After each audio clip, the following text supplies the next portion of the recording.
You are listening to Heroes Never Die, your one-stop spot for all the latest news, Overwatch League results, and mishaps in Overwatch. Here are your hosts, Totemly Drunk and Edinar. What is up, guys, and welcome back to Heroes Never Die, your one-stop spot for all things Overwatch. I am your host, Totemly Drunk, and tonight on episode number 183, guys, we got a ton of updates in regards to BlizzCon. We'll let you know where you can find us at the community party of Con Before the Storm on Halloween.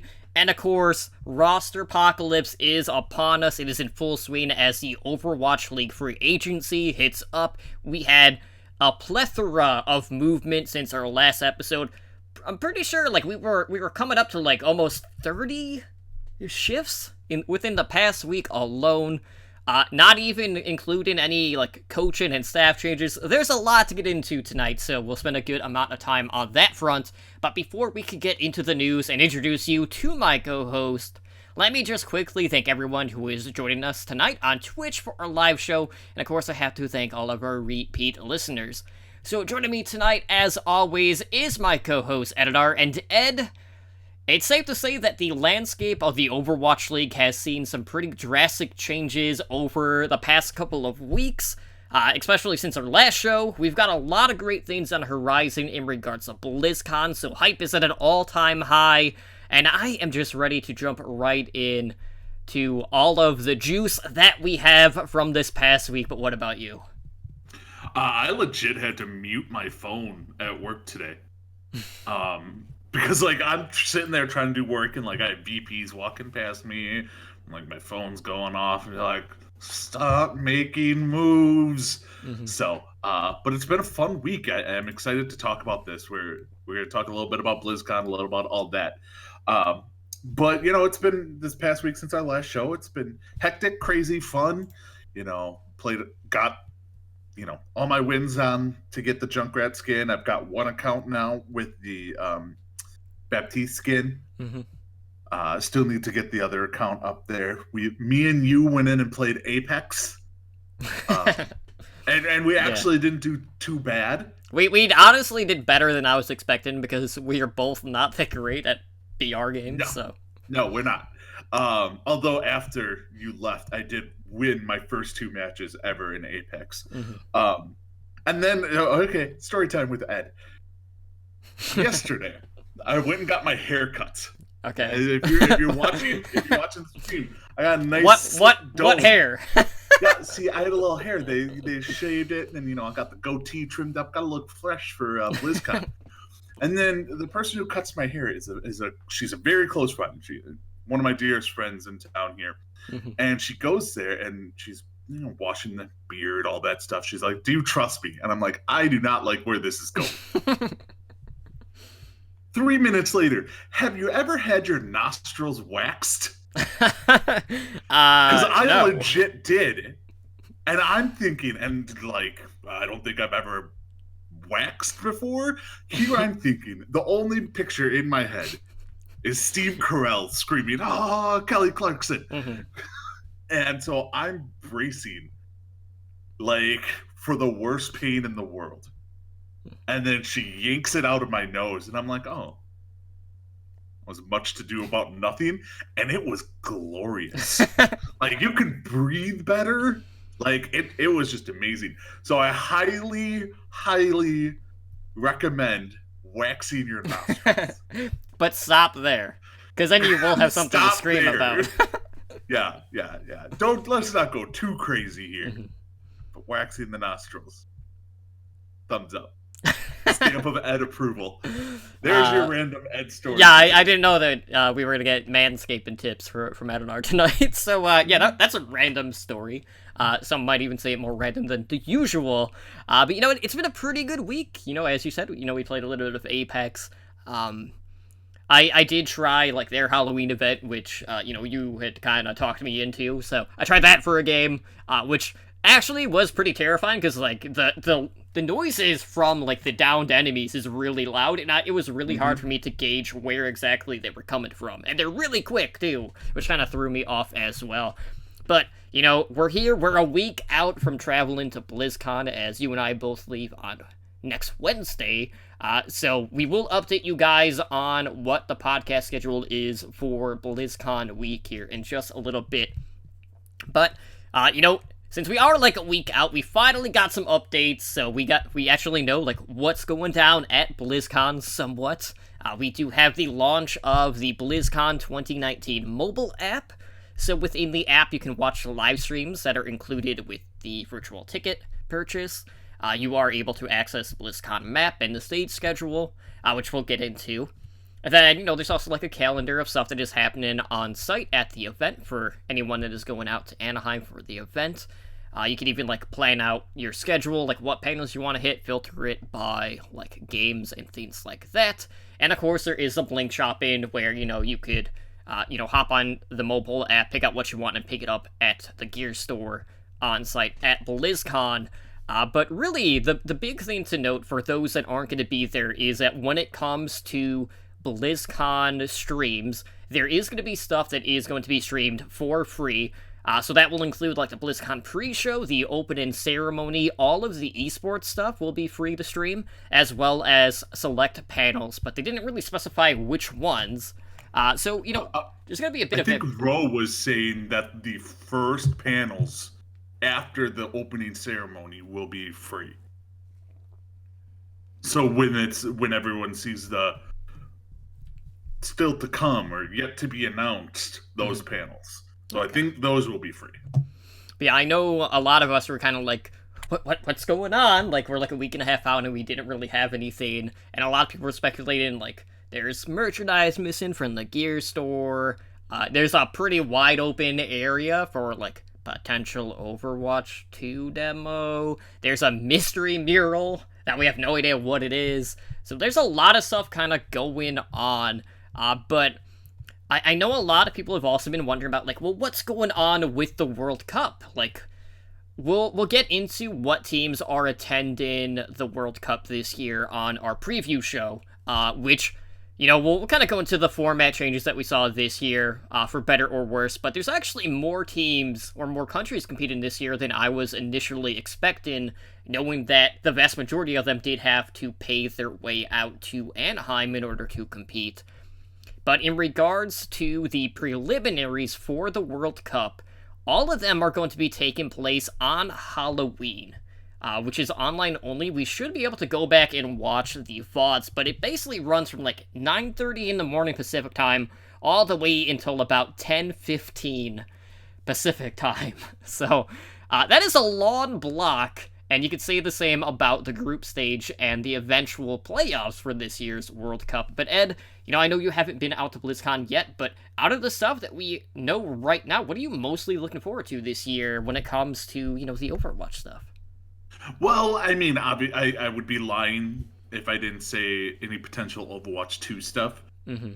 I've heard everything from, like, the leading rumbling right now is it's almost like a Destiny / Borderlands type of game that will, I've been hearing a lot that it will have like a PvP aspect to it, but it's mainly going to be PvE. So think like Destiny, and then they have the Crucible or something along those lines. You won't have every character in there. There will only be like select characters, but regardless, anything with Overwatch 2, obviously that's going to be my favorite. But it's the World Cup. Like, I want to spend all day Saturday at the, in the arena watching the World Cup, because it's going to be going all day. Now, obviously, I'm not going to just sit in a seat for 12 hours. I may go walk around, check out like the Hearthstone or something like that. But I'm lucky enough. I've never gotten into Diablo. Mm-hmm. So all these Diablo 4, Diablo 2 remastered rumors that we're getting, zero interest. I don't really have that much interest in WoW expansion. I am presently unsubbed. I just didn't. It doesn't intrigue me anymore.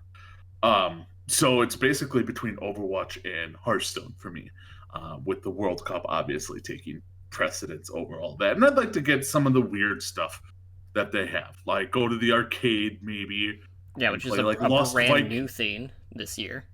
Yeah, and so it's got all the old games and Heroes of the Storm, because that's the only place that you can play it. Well, it is a So, classic game. That's what they listed as.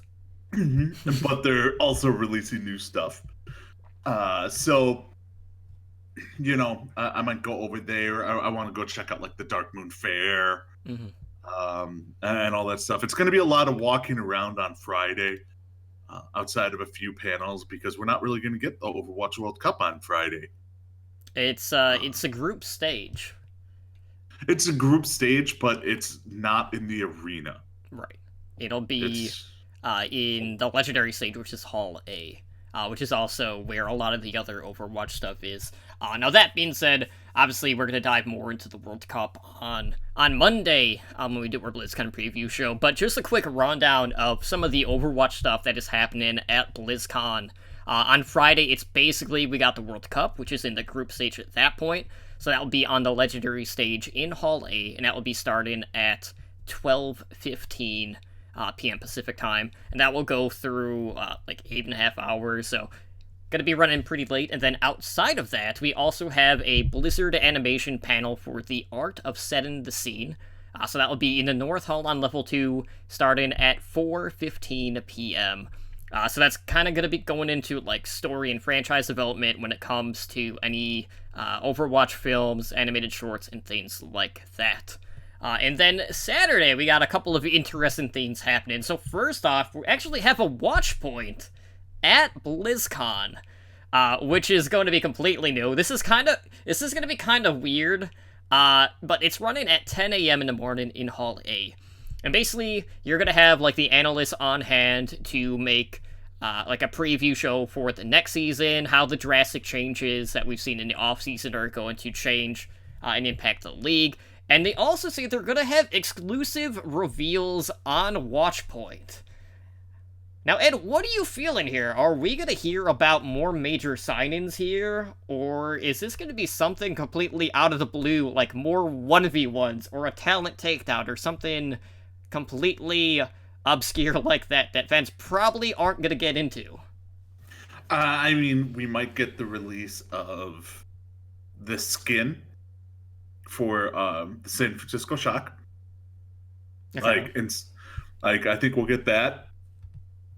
We're probably going to have some 1v1s announced. Like, it's just weird to have a watch point because, like, a lot of these, the majority of the signings probably won't have happened by then. And obviously, a lot of the Overwatch esports fans are going to be concentrating on the World Cup. And it's not, and like, one thing is it's not even on the same stage. Mm-hmm. So, like, if you want to go see the World Cup from the start, like, get there, get in, get a seat, you have to miss the Watch Point show. So then you miss out on that. Why not have the Watch Point show before the World Cup? Seems kind of obvious, but let's see, what could they announce that's big? Like, Overwatch likes to exaggerate what is big news. Mm-hmm. Like the Diva skin that's gonna break the internet. I can't even remember what skin that was. That was the Academy Diva. Ah, yes, the Academy. Like, they tend to blow things out of water. Like, oh, this is going to be great. What I can see them do is maybe announce a new sponsorship. I can see that. There's also things like, I don't know if all of the tickets have officially gone on sale yet, or all of the venues for next year have been announced. So, maybe it might tie into that in regards to, the homestead events now that we are entering the geolocation aspect of the Overwatch League here in 2020. Yeah, they could definitely do that. They could do something with the casting team, announce like the casting teams for each geolocation type of thing. Or even reveal the caster duos for next year and how Jake will probably retire and get paired with Hex. Who knows? I could also see them doing weird. So I don't think it's going to be anything like game-changing for Overwatch League or anything like that, but I think it will be big news. I think the only kind of not surefire thing, but like the most likely thing in my mind is a skin for the San Francisco Shock. And I'm gonna go with a completely random off-kilter idea, which is probably never going to happen. But think of it like the preseason. Like, what if Overwatch League comes out and, like, guys, in every series, or every week, you have to play the entirety of your team? No. It'd be a dumb idea, but, like, I would not be surprised. Yeah, no. Now, all right, I'm going to take that crazy theory that you just had, and I'm going to treat it like baseball. Once you sub someone out, you can't sub them back in. Okay. So, just like baseball, you sub someone in for them, you can't play them again. So none of this, every map, we're going to just flip-flop teams and so on and so forth. You have to be strategic. And could announce that. The only thing I don't want is for them to come out and say every game is going to be played on Paris. They're going to be like, game changer, guys. Mm-hmm. We blew up Paris. We listened to what Fortnite did. Mm-hmm. We just blew it up. It's in the void at this point.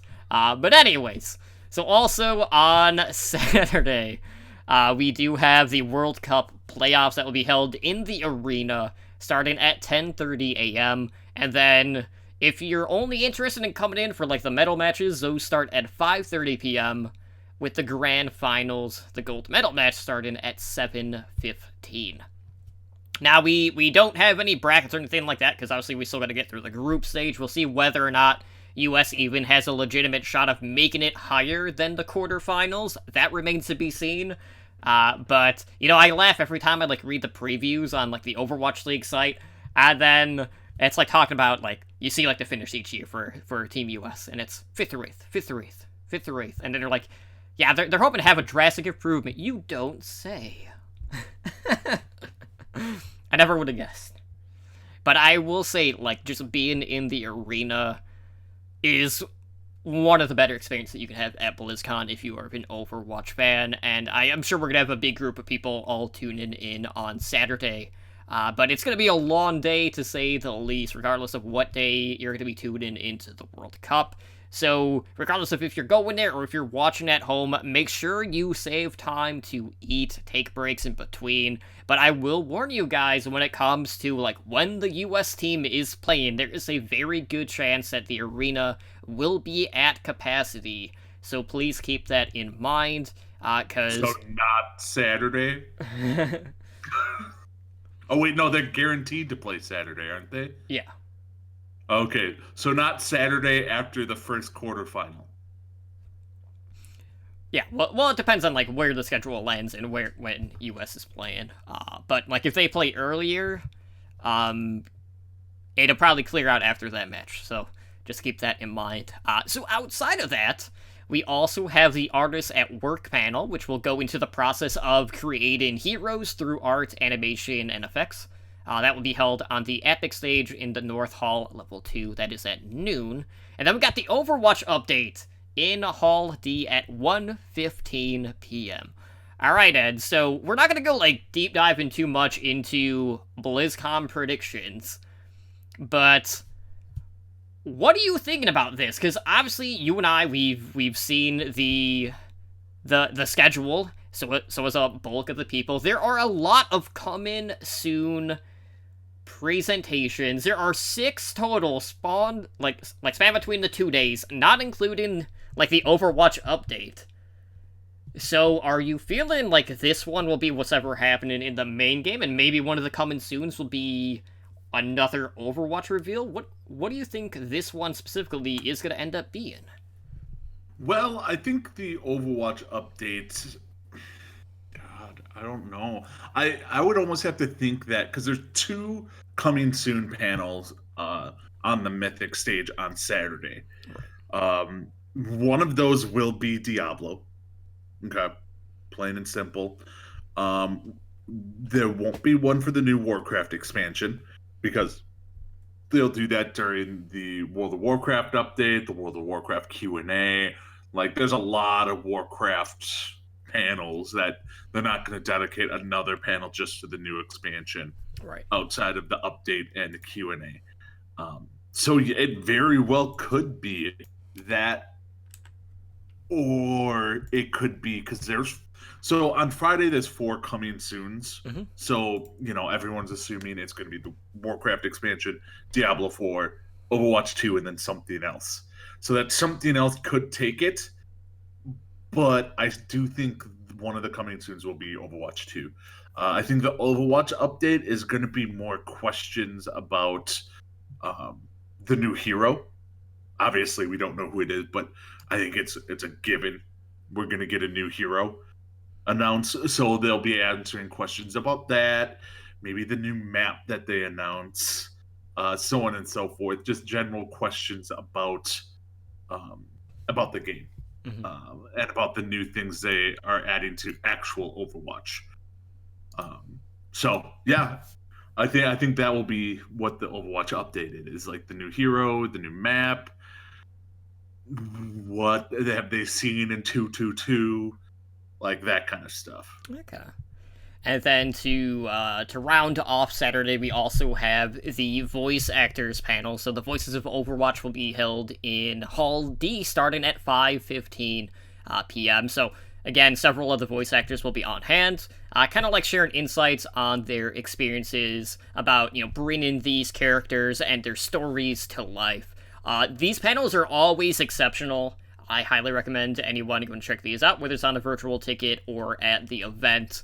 A lot of good interactions between the fans and the voice actors, and it's always good to if you haven't seen them to put faces to the actual voices in play. But they moved it in a larger area this year because it's on like the main stage. So I'm happy to see that because I know in years past they have been pretty cramped, specifically for this panel.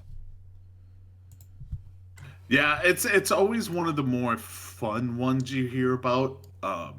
Sadly, I will not be going to see this because that's right in the middle of like the bronze medal game, mm-hmm. and I guarantee you, I'm gonna want to watch that over seeing the voice panel. And the nice thing is I can go back and watch all these panels when I get home or get back to the hotel or right. when I'm hungover the next day. And yeah, there will be plenty of time to see this. I do wish I could go to this one though. Mm-hmm. So outside of that, we also do have the floor map that was released. So again, like we're at the World Cup, the first day of BlizzCon, it will be in Hall A. Saturday, when we have the playoffs, that will all be held in the arena, which this year they kind of split, where like one day StarCraft has the arena, and then Saturday Overwatch has the arena. Now, outside of that, like we also have like the Overwatch Payload Tour that will be parked in Hall A, which is also weird. Like the Overwatch demo area is going to be, and then as I mentioned, there's also that mystery mural, which I honestly don't know what that's going to be. I don't know if that's going to be hyping whatever new hero there might be, if it's going to be hyping a new game set within the Overwatch universe. But I would have to imagine it's going to be tied to one of those two, just because we don't know what it is at this point. I mean, yeah, I would assume that it's going to be, right there with the new hero on it, stuff like that. I would expect it to be covered up when we first get in there. So, yeah, I do love, like, one thing that stood out to me is the small booth in the corner for ESPN. Mm-hmm. Like, that's weird to me that ESPN has their own booth or section here. Yeah, they've been there in years past. Oh, they have? Mm-hmm. Okay. I guess I never really knew that. So. I honestly don't recall if I've ever stopped by their table or their booth, so I don't know what exactly that entails. Mm-hmm. Okay. Well, yeah, it all looks very confusing, and I know I'm going to get lost. So... Just it's gonna happen. Follow the statues. Yes. Which the Diva one is kind of like in between halls, towards the Overwatch section. as you would expect it to be. Weird. We'll see whether or not they bring new Lego statues this year. Because the Diva one was made out of Legos, which was pretty cool. So outside of that, guys, we do have some updates in regards to, the podcast and just general happenings that, you and I will be involved in regards to community events at BlizzCon this year. So just as a reminder, as I mentioned, next Wednesday, we are both traveling out to Anaheim, so we will not be recording a new episode on Wednesday. So instead, what we're doing is we are going to do our BlizzCon special on Monday night at our usual Overwatch League Network time, starting at 7 p.m. Pacific time. So that episode will be released on both the Overwatch League Network RSS feed as well as the Heroes Never Die RSS feed. So download it from one, download it from the other, download it from both. You can do anything you want on that end, but no matter of which podcast you listen to, you will be able to find it. And right now, it's myself, you, and Ramsey is confirmed for the show. We might have a couple of more people that will be joining us, but still waiting on hearing back from a few. But we'll be going into, World Cup. We'll let you know who's competing this year in the prelims, who to keep an eye out for. We'll talk more in depth about, what we might have in store for Overwatch's future, and the potential of a sequel and what that will mean for the base game. So, if you're looking for content, that will also mean, we're gonna have an episode up earlier if you primarily just listen to Heroes Never Die. So, this is something that we've been doing, pretty much every year since Overwatch League Network kicked off, but we'll continue to do stuff like this, and it should be a good show. Hopefully we have less moves to talk about in regards to the Overwatch League. Right? Hopefully we do. I would assume we would have less because teams will be traveling and whatnot, so maybe there will be less. Right. In theory. But who knows? Hopefully we have the group stages, the brackets and stuff for the Overwatch World Cup by Monday. That would be nice. Well, part of the problem is we don't know who is advancing from the prelims.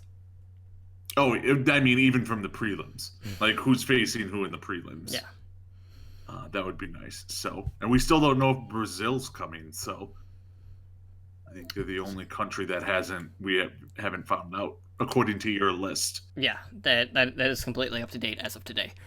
So outside of that, guys, again, we will all be in attendance at Con Before the Storm. That will include the bulk of our podcast hosts. We'll both be there. Ramses will be there. Blaze and Bob will be there. And a ton of other podcasters, and of course, we will also be doing the Overwatch panel this year at that event, which is on Halloween. So the panel will be from 7:30 p.m. until 8:15 p.m. Pacific time on the second floor of the Anaheim Hilton. And, we'll be joined by some familiar faces. We got the Blevins from High Noon. D from Omnic Weekly will also be there. And it should be a good time. And, of course, I get to moderate this year, which is pretty exciting. And, we got some good stuff planned, so we hope you can make it out there. And if you can't, don't worry, because we will have the panel available to download on our RSS feeds. And it will probably be dropping over the weekend, next week. They're usually pretty good about getting it up so we can release it, so you will be able to listen to it after the fact. Yes, I'm very excited, mainly because it will be interesting to see Totem try and keep me in a 45-minute time constraint. Yeah, I will see, initially, one of my plans was, okay, I want to bring a segment from each show. And I was like, we only have 45 minutes. And I couldn't I'm get probably going to talk for 30 of that. So I don't know what you're going to do with the rest of the people.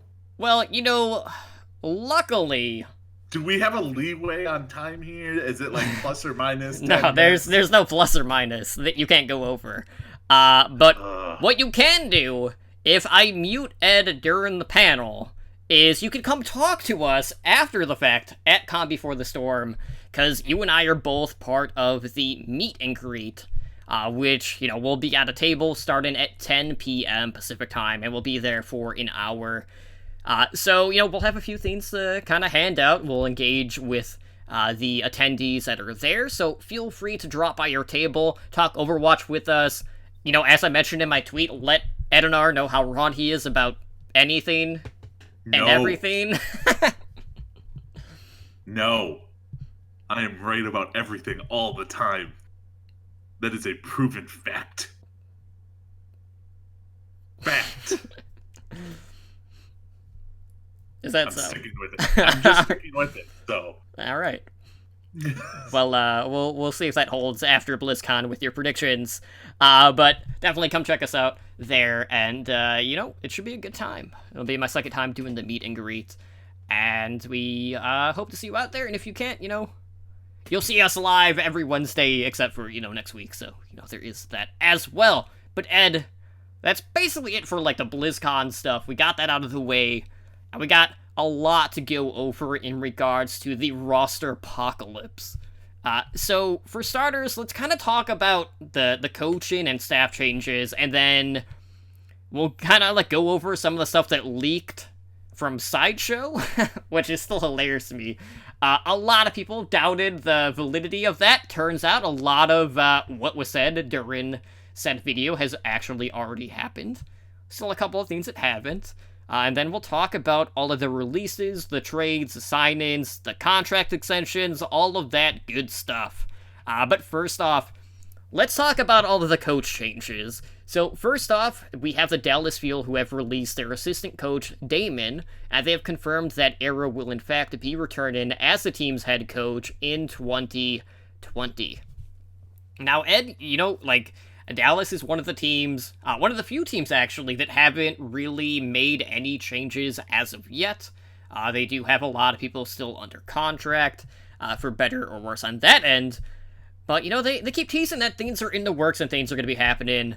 But how are you feeling about Arrow returning for another year with Dallas, knowing that it was another below-average year after what was initially a start and promise during the inaugural season in Stage 4 for him? I'm fine with them bringing him back. This will be the last year he has a chance in my mind. Mm-hmm. They brought him back. He did well in Stage 4 of Season 1. He was pretty handcuffed to what he could actually do with the team last year. They had already had all these people under contract, and long contracts by the sounds of it. So he basically was dealt a hand, and he's like, this is what you have to deal with. Now it sounds like they're trying to get rid of most of those players, and he can actually build the team he wants to build. So this will be the one last year where he's going to actually have a shot to prove himself. Because up until this point, he has not proven a thing. Not even close. He did semi-okay in Stage 4 of Season 1 because they were the only people to play Baguette. Yeah, 60% of the time. Yeah, they did nothing this past season. He's not done good as Team USA's coach. So, outside of Fusion University, who was the most stacked team in NA contenders history so far, he hasn't really done anything. So this is going to be his last year. I'm fine with them bringing Arrow back for one more year, give him one last shot, because I do think he can be a good coach if he's not hired on and been here's the team you have to deal with. Mm-hmm. You have to deal with Mickey and and Taimu and all the support line and the tank, whatever you want to call it, and stuff like that. So yeah, it's definitely going to be interesting to see what they actually end up doing. But go ahead, bring Arrow back. I'm cool with it. Well, I hate to say this, but in regards to Texas news, the Fuel definitely got outshadowed with the Outlaws' move for a new head coach, and they have turned to Harsha, who is becoming a head coach for the first time in his staffing career. And I'll be honest, this one was completely out of the blue. This was a nice surprise. A lot of people were really excited to hear this. And it's honestly for me as a as a content creator, like it's cool knowing like just Harsh's track record of how he got started and how he's basically coming from a content creator to being an analyst, an assistant coach, now a head coach. So we got the casters right now who are doing open division on casters to contenders, and now we got creators to coaches. It is a good look. And, we've seen the Outlaws have already been aggressive in the signing window. And as a side note, I don't talk about the actual moves as of yet, but you may have noticed in the graphics for the Houston Outlaws moves that they did reveal a secondary logo, which is something that we had talked about after, kids were having to turn their jerseys inside out due to the revolvers that make up the skull. I actually did not see that. So, I mean, that's cool. I like this signing. Sort of. I mean, let's be real. He has one season as an assistant coach underneath the Titans, who didn't really need a whole lot of coaching outside of who they came with. Like, they were a team that already knew everything. They won Korean contenders, came over as a team, came over with the coach, all of that. Like, this guy, Harsha, kind of came into it. Like, he went from podcaster to analyst to assistant coach. I'm going to give him the benefit of the doubt. I'm not going to say this is a bad signing. It's an interesting signing.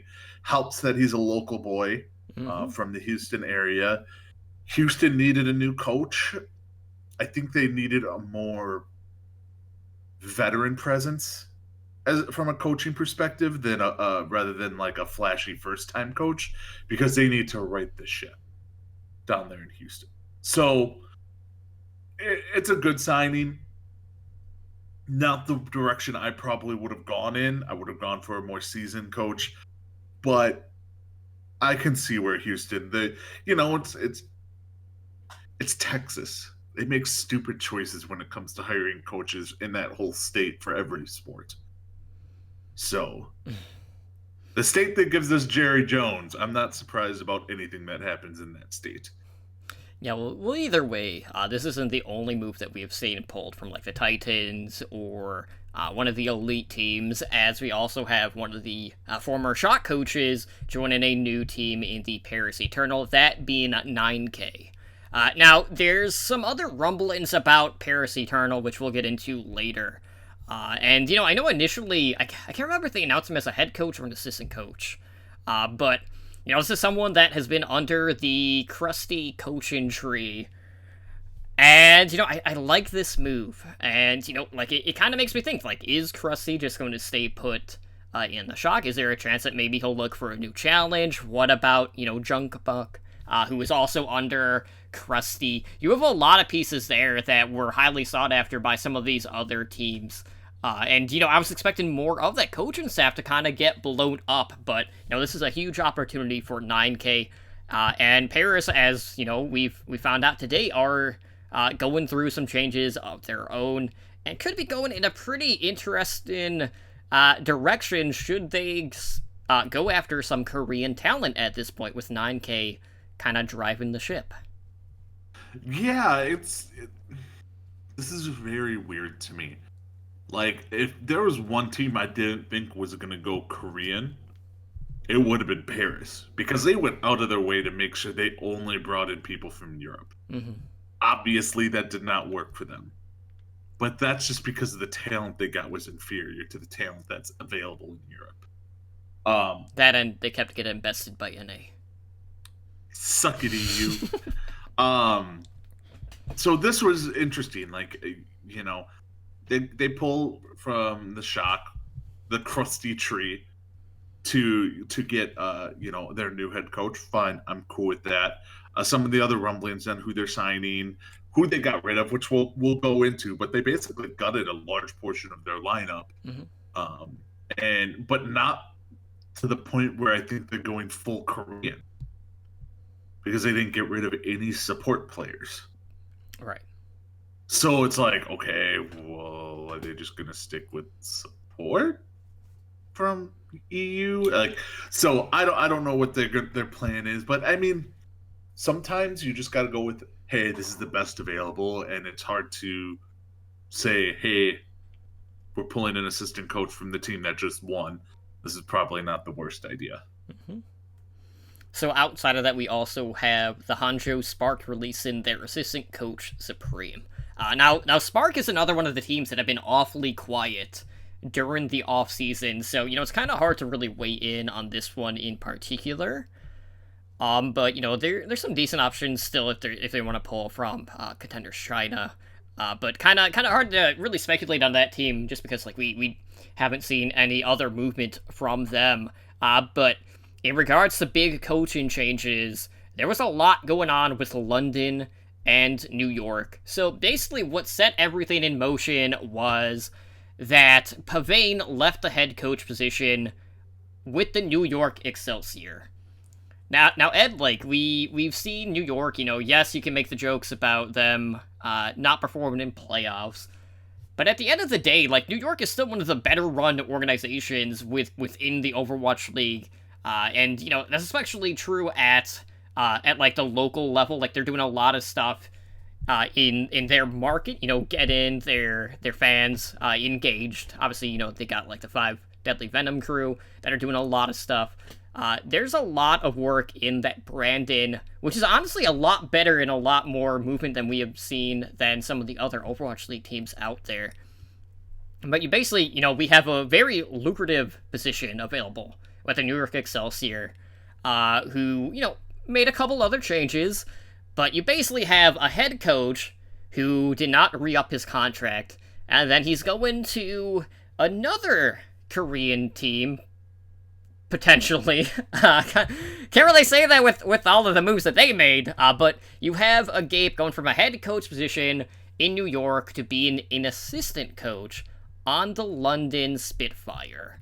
Now, I don't know if, he just wasn't feeling it. I know there's been a little bit of talk on his social media about him just feeling the pressure.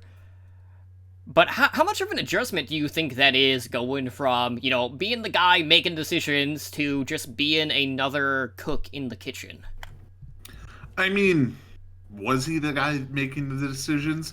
In theory, yes, he was, but we just don't know how things are run. He could have been just, this is not what I expected it to be.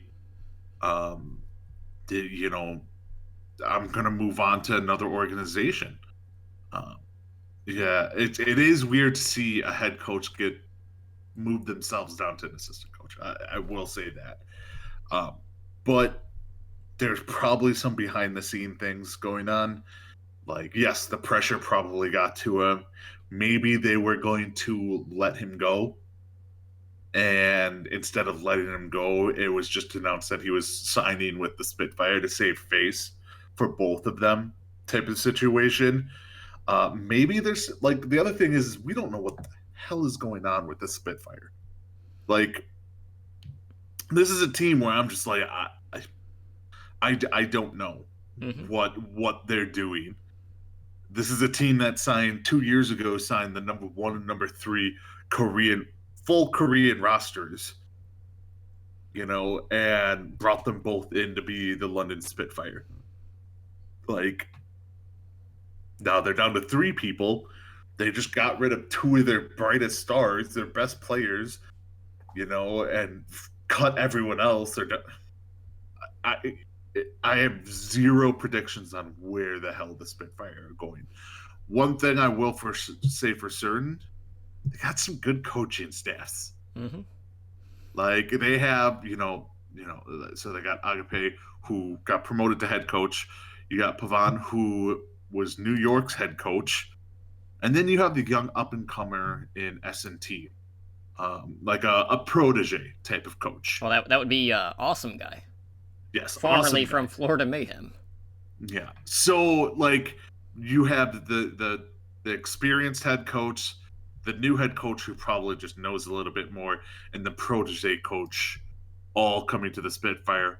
Plus, you're also getting another assistant coach from O2 Blast out in Korea to come in and be an assistant coach. Mm-hmm. So, brought in a whole new coaching staff, all with different aspects that are very bright to the team. So they have one of the better coaching staffs out there. I don't know who the hell they're good. They have more coaches than players. At this point, that is correct. That's crazy. I mean, there's really only like one other team out there right now who has less players signed to their roster, which we'll get into here in just a bit. Let's talk about the shenanery that went down between Sideshow, Custa, and Neptuno during a stream on Sideshow's channel. So, basically, what ends up happening is, there's a little bit of an oops moment. Sideshow was streaming on his channel, and he was having a conversation about some of the off-season movement that had not been confirmed at the time. So, there was a ton of information that was leaked. Now, I did mention earlier that some of this stuff that was said in the video has already happened. It has been confirmed.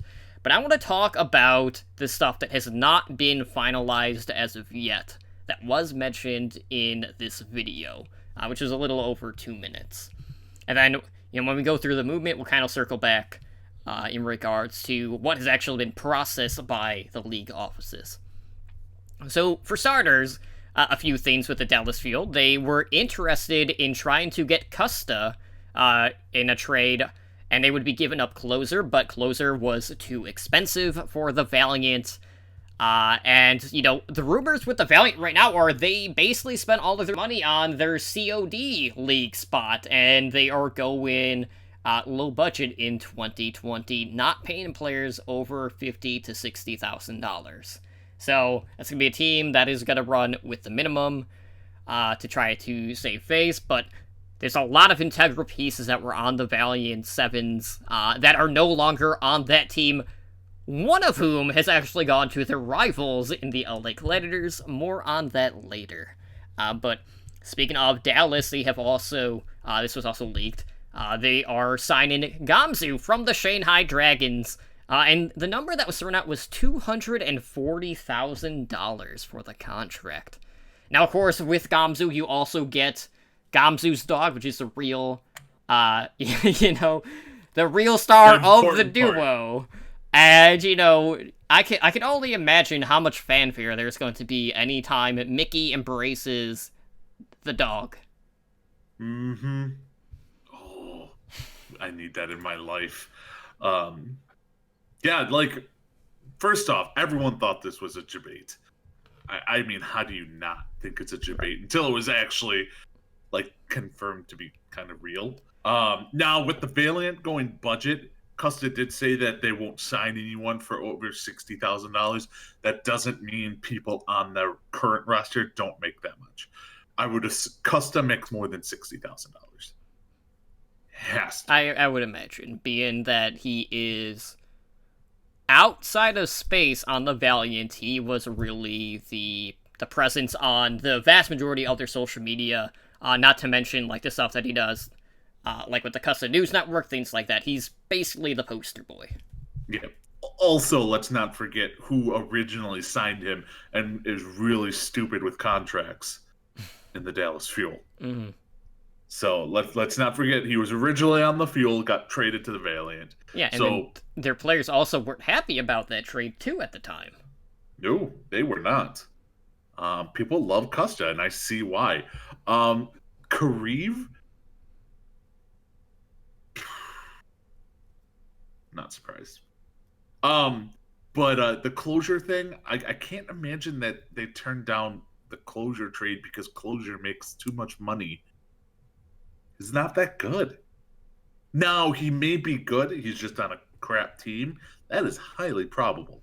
But if they're going full budget, I can see them turning down that trade. That's why you saw them, get rid of some players without anything coming back in return. I wonder if part of that too, though, was with Dallas, they just overpaid. Because I could also see that too, just knowing how many people were under contract, and this is Envy. It's not like they don't have money to throw around at this point. And that's one of the glaring weaknesses they had in the offseason was main support. Mm-hmm. So they're probably like, all right, screw it. Let's just throw a bunch of money and get a Korean player in here. Same with the main tank position. Same with the, OGE. So, now they're regretting the hell out of both of those signings. It's we'll go over a lot of it once we start talking about what actually has happened with the offseason players. I'm not surprised that Gamsu. I'm one of the few that is not surprised that Gamsu's worth 240,000. Just because, I mean, I'm sure there are a lot of contracts that are up there in that dollar amount that we just don't know about. Mm-hmm. Like, I guarantee you, Sinatra's not the highest paid player in Overwatch League. Yeah, it's just off-putting because the only other idea that we had initially was with Sinatra's contract in season exactly. 1. But if you look at what Gamsu has done, he excelled in Boston, which is hard to do. He gets traded to Shanghai, and Shanghai goes on to win the Stage 3 championship. They obviously did not perform that great in 2-2-2, but that wasn't really on him. It's the fact that they had 0 off tanks on that team that could play worth a damn. Like, Gamsu is probably one of the top 5 main tanks in the world. In my opinion, I think he's one of the top 5. So I'm not surprised that they're throwing this money at him, and he's probably worth it. He's one of those few main tank players that you have faith is going to start every time, because there's not many of those out there. Like, Bumper is not even one of them. Super is not even one of them. Like, you're looking at Gesture, Mono. That's it. Like, and Muma. So those 3, and then Gamsu. So, yeah, I think he's worth the 240,000. And the reason that the Fuel are pursuing a trade for Gamsu is because they've also reportedly traded OGE over to the LA Gladiators, who will have a new tank duo on the forefront. More on that later. I think, knowing what the movement is, that's a good sign-in for them, since they did lose Roar to free agency, and he went and signed with the Washington Justice. So curious to see if Void is also going to be going over to the Justice. Just knowing how long it's been since Elivote and Lolshish have competed on stage, because they haven't played since the Atlantic Showdown, and by the time they get on stage, it's probably going to be 9 months since the last time they've seen pro play, or just play in a LAN environment, which is pretty drastic in regards to esports. Now, outside of that, in other LA news, it seems like quite a bit of movement on both sides, but the Defiant have been pursuing Surefour from the LA Gladiators, as well as Agilities from the LA Valiant. Now, Agilities, I know, was released earlier today. We don't have an update on whether or not this has happened as of yet, but Defiant have been pretty damn busy during the offseason so far, and they have basically kind of cherry-picked very popular players from different teams right now. And, I don't want to, immediately, jump on a bandwagon and say, they're gonna shoot to the top, or they're gonna be, this exceptional team, but I have to feel for the LA teams, just knowing people that were really the staples of their franchises are no longer on that team. And, there's a split between fans that stay with someone because of a player, and also, people that just like to root for the same team. And, if you're an LA fan, you're probably feeling pretty gutted right now, seeing the amount of moves and just, for the Valiant, just the level of uncertainty about what the bigger picture is going to be in 2020. Yeah, I mean, and their new name is the Toronto Fuel, because they are basically going the Dallas Fuel route of just going with the most popular players that they can get their hands on. I don't know if I like what the Defiant are doing. Obviously we don't know for sure that Agilities and Surefour are signing with them, but everything else from what Sideshow, Neptuno, and Custa have talked about came true. Mm-hmm. So I'm gonna go out on a limb and say this is not the one thing they're wrong about. And it makes sense because Agilities and Surefour are both Canadian, so they want to go back to the motherland. Mm-hmm. And you know, I'm not sold as them playing together. Yeah, it's one of those things where to me it screams when the Paris Eternal signed Shadowburn and Soon. Like, people thought it'd be a dream pairing, loved it that they just went out and got these two high-profile DPS players, and then it bombed horribly for them. They went out and signed. They bring in Kariv. Mm-hmm. And Kariv really is only effective if Anna's in the meta. Like, Kariv outside of Anna, not the greatest flex support in the world. Now, I do want to butt in here really quick, Ed. And that is the fact that Surefour and Agilities have been the DPS pairing for the Canada World Cup team. If you count this year, also the past 2 years. So, like, their synergy that they have pursued to purposely bring onto this team. So it's not like it's just a completely out-of-the-blue pairing of these two, like it has been in some of the other trade cases. No, but it's they're trying to bring home the Canadian sweethearts. Mm-hmm. They signed Crimzo next. I think Crimzo's Canadian. He is. No, they're not signing XQC. He's not coming back to the Overwatch League. He makes way too much money streaming. So I don't know how much I love this. Mm-hmm. They're definitely getting the fan favorites. They're gonna jump to the top of the cheer bits or whatever you want to call it next season because DeFran won't be there. So yeah, someone else will have a chance now. Someone else will have a chance, and it's probably going to be them. I think all they need to do now is sign a main tank and a main support. I think they got the rest covered in new signings from today. So who knows what that's going to happen. But probably Crimzo, because Crimzo's a main support. Crimzo's flex. Oh, he is flex? Well, then never mind. He's not good enough for the team. But yeah, it will be interesting to see what they do. And it does suck to be an LA Valiant fan.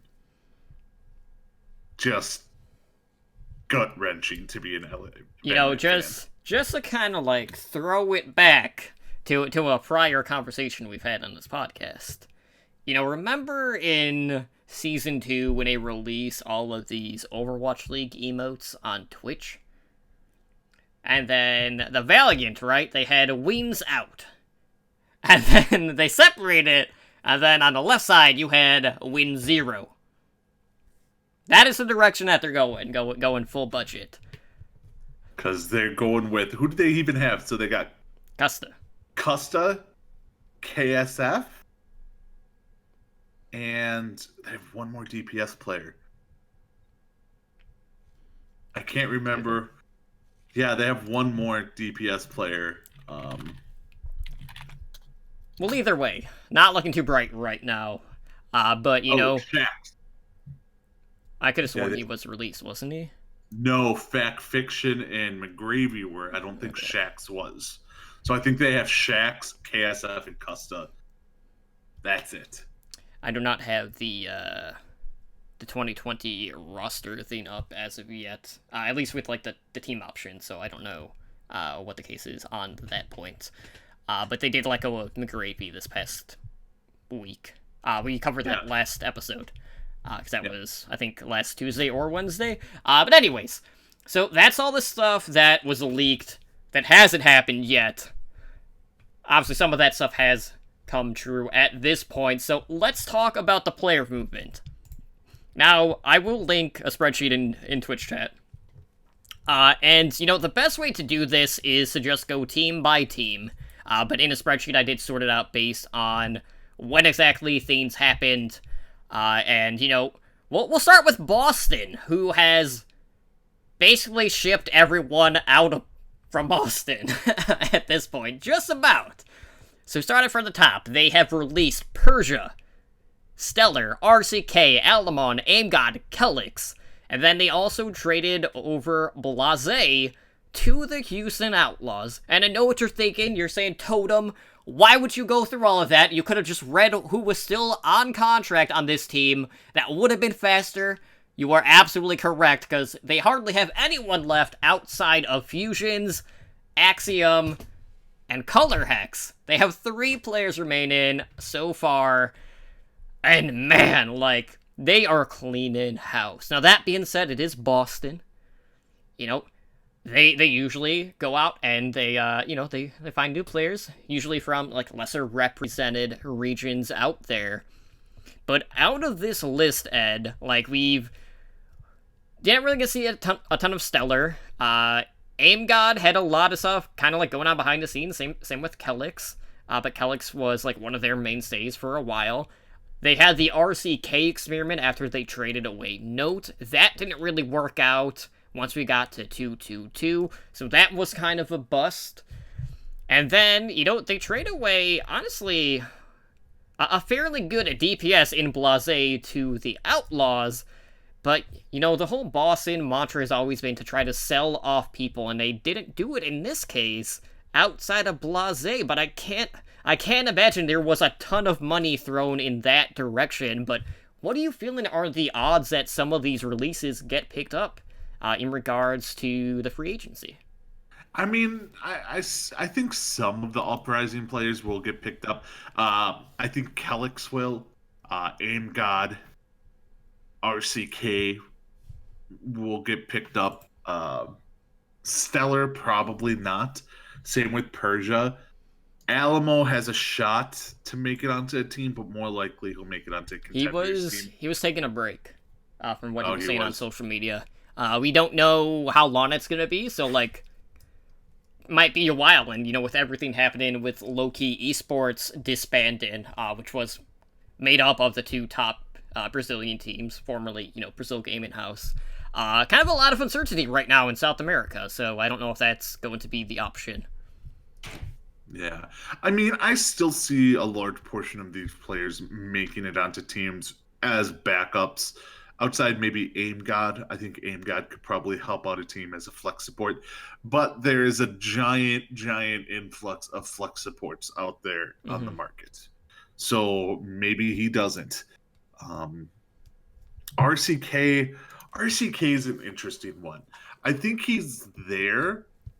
It's just his best asset is his flexibility, but in 2-2-2 his flexibility is hindering him because he can't really flip from, you know, the Diva to Sombra, you know, type of situation. Yeah, and on that note too, there was another off tank that was kind of in that discussion that we had. The other one being Hotba from the Guangzhou Charge, and I felt like this was like a polar opposite effect between the two. Hotba has really been thriving even on off tank, where RCK was just kind of middling at best.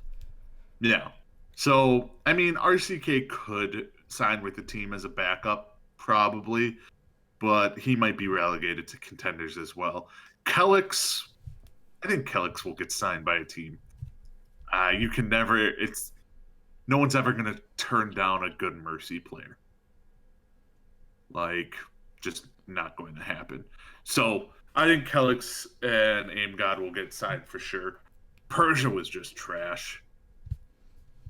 We saw nothing good from Persia. So, I don't think he gets signed at all. The Blase trade, that was just weird. I was surprised they traded Blase because I like the DPS duo of Color Hex and Blase. I thought that was a good little, not building, you know, like they're not going to build their whole team around them, but they're good enough to be the starting DPS lineup for the team. So. But as per usual, job security when it comes to Boston, not a thing that exists. But let's talk about Houston. Obviously, they got a new head coach. They made 2 trades this past week. So, as we mentioned, they got Blase from the Boston Uprising via trade. And then they also traded for Hydration from the Los Angeles Gladiators.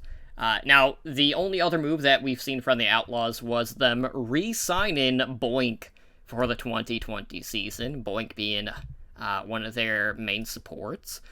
Which, to me, like, that was another one that I was just, like, kind of like... Why? But why? Like, when we look at this team, Ed, it's safe to say, like, there are glaring spots that need to have been addressed if you are the Houston Outlaws. None of which, up to this point, have been addressed based on the moves that they have made. So they went out, they have 2 DPS, which right now, barring any other changes, would mean that they have 5 DPS on their roster. And sure, Hydration and Blase at times swapped to tank roles. Hydration looked pretty good on Sigma. Blase was doing, like, Wrecking Ball. And it's just like... Roadhog a little. It's just like, you don't want to just bundle these flex DPS that can play off tanks, and then just sit him in an off tank position. Like, you want to see them add depth to the DPS, regardless of what the state of the off tanks is on this team. So, like, to me, like, it's a question of, like, okay, well, what are they going to do with their DPS now? Because they still have Dante, as far as we know. Jake is still, on the roster. The only thing that makes sense to me is if Jake is going to pursue, other things within the Overwatch League. Not to say that, he's going to play for another team, but, like, I'm thinking, like, this might be Jake's time to, spearhead, like, a union, or, like, a players' union for the Overwatch League, or move to casting at this point. I can't imagine the Outlaws rolling into a new season, having 5 DPS on the roster, knowing the issues that they have had in the other roles on this team. Yeah, I couldn't agree with you more. I think the only thing that makes sense right now is that Jake is going to be leaving the team. Not, like you said, not to go play for another team, but he's going to move up into a bigger role in the Overwatch world as a whole, whether it is the Union or a caster. And then they bring in, they have the triple-headed DPS monster of Hydration, Blase, and Dante, where you can rotate people out. And then Linkser's there as maybe like the Widow specialist. Yeah, he's hit scan. Yeah, but he's not going to get brought in really ever unless it's a Widow heavy meta.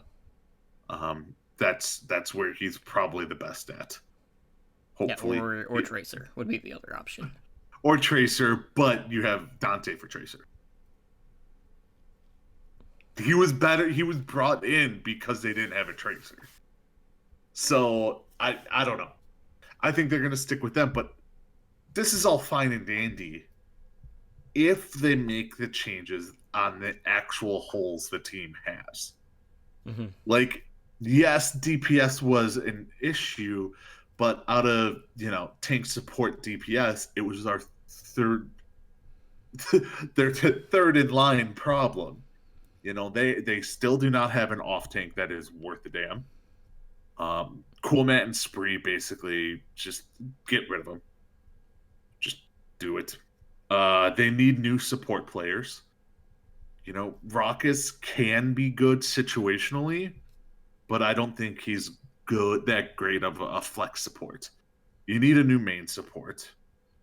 Like, Boink is not doing. So they need 2 new supports. They need an off tank. Otherwise, they're going to be in the exact same situation they were in last year. They're going to be bottom 7, 8 in the league, not make the playoffs, and they're going to piss off their fan base. Remember when the Outlaws fans were saying, guys, all we need is a Tracer player. That was our issue. We didn't have a Tracer player. That's why things were kind of unraveling.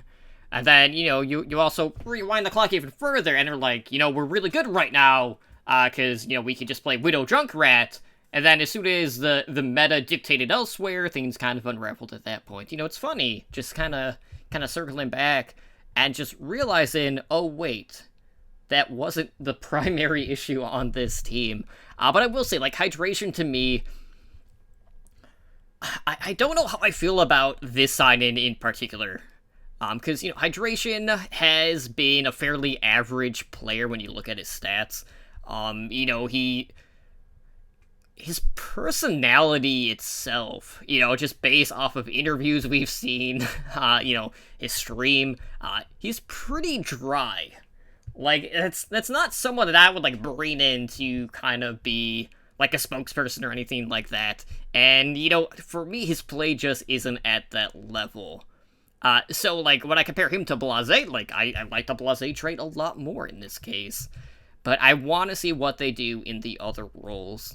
And, I'm curious to see whether or not there is any other movement. Because, Dante, yeah, we want to see him remain on the Outlaws, because he's going to be one of the better stationary DPS on that team, who they can just build around.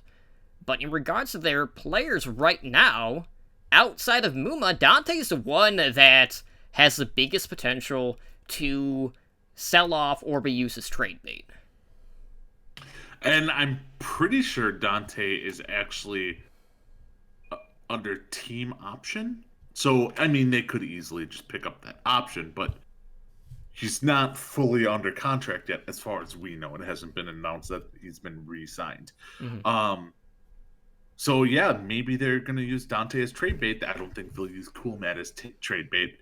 I think Muma is a good main tank. I will give them that. The worst argument I've heard, period, is the San Francisco Shock had 5 DPS. The San Francisco Shock also had a good tank line and good support line. Like, right. Plain and simple. They had good tanks and good support. Mm-hmm. The Outlaws didn't. So it didn't matter if they had 5 DPS. If you don't have a good tank line and a good support line, your 5 DPS doesn't matter. Right. Oh. So, remember when Boston had 5 support players or 6 support players on their team? Yeah, it was 5. Yeah, 5 good support players. Mm-hmm. They still sucked. So, who would have thought? Weird. All right, so let's talk about the next team, who we don't know what they're doing. Obviously, we talked about all their coaching changes. We don't like the coaching direction. It's just a matter of what's happening next. So there was a little bit of a trade going on between the London Spitfire and the Seoul Dynasty. So London, they traded away both Profit and Gesture for fat stacks of money to the Dynasty. So when you look at the Spitfire roster as of right now, this is who they have. There's 4 players. They're not quite Boston level, but there's 4 players. They have Fury, Badosian, Krillin, and Quartermain. So they have 3 supports. They got their off-tank. There were a lot of rumors circling around maybe Fury going to New York since they released their off-tank, which we'll talk about, which was another kind of like what WTF moments, the past week. But how are you feeling right now with London? Like, if you were in London's shoes, obviously, you got a lot of room to work with here. Who are you looking at pursuing at this point? Are you trying to bring in a core from another team, whether it's from Contenders Korea? Do you maybe try to bring in some homegrown talent to the UK? Like, where does London go from here? I think they could do a couple of things. I could see them going with like the Element Mystic aspect of it. Bring in some of the Element Mystic players and try and build another Korean super team. Kind of like what they had in Season 1. Now, one thing that is interesting is look at O2 Blast. They did fairly well, if I remember correctly, in Korean Contenders. Nothing great, but they did fairly well. Am I right in that regard? Not so much as last season, but prior to that, yes. They were really and the Cinderellas. Yeah, and they just brought in the coach from O2 Blast to be the assistant coach for the Spitfire. So maybe they're going to bring in some of the people from O2 Blast, you know, and see what goes on there. I mean, they have, I mean, Kaiser's over there, so maybe they bring in Kaiser to be the new tank, or, you know, something along those lines. I don't think they're going to go, like, a lot of people are thinking that they're going to go budget. I don't think they're going to go budget. I think they just realized either A, all of the players we have on our team are going to be way too flipping expensive to keep. Like, Gesture, Fury, Profit, because I'm assuming Fury's gone. Okay. But Gesture, Fury, Profit are probably going to demand so much money that we can probably sign 8 new top tier Korean players to come over and play for us for the price of those 3 players. And I think that's what they're going to do. They're just kind of reloading. So I don't think they're going to be throwing like some other teams, cough, cough, Valiant. But I think it's just going to be a whole new team. Would I be surprised if they even get rid of Badoshin? No, I wouldn't. Like, I think they may just start over fresh across the board. But this is a team. No idea what the hell they're doing. Just none. And anyone, like, I've seen, and even the leak people on the internet don't have any clue. Because I've seen everything from they're signing Element Mystic to they're going budget to they're pulling Runaway away from possibly signing with the Florida Mayhem to, like, no one knows where they're going with this. So, and I don't even think London truly knows because they just brought in a whole new coaching staff and probably want the input of the coaching staff as well. So, who knows? But I think Gesture and Profit trade to Seoul was definitely money motivated. It would have cost them too much money. Yeah, and for Seoul, like, obviously we'll talk about them in a bit, but, you know, with geolocation being at the forefront in 2020, it makes playing in Korea very enticing for the Korean players, since that is the only location in Korea at this point in the Overwatch League, and that cannot be something that is overlooked. Now, moving into LA, we have the Gladiators, who released Rippa and Roar. They also, as we mentioned, traded Hydration over to the Houston Outlaws. And then they have also acquired Space via trade from the Los Angeles Valiant. So, you know, you got Space now, who was the other, probably like the biggest presence on that team, social media-wise and other, for your new off-tank. You know, Roar, he's with Washington at this point. They're, you know, as we mentioned, in regards to the, you know, the leak video, like, you know, OGE might be coming over from the Dallas Fuel, so he'll be paired with Space. And, you know, I have to say, like, a lot of people right now with the Gladiators are a little uneasy, you know? They've heard the rumblings of Surefour leaving, but, you know, bringing Space in kind of makes up for that a little bit. You got another very popular player coming in who is probably the best tank in regards to the West, so that's good to see. And, you know, they still have some pretty big players. They re-signed their support duo very recently as well. It's just a matter of who are they going to pair with Decay? That is the biggest question mark around this team right now. And, you know, you kind of, like, look at contenders, like, seeing who's available.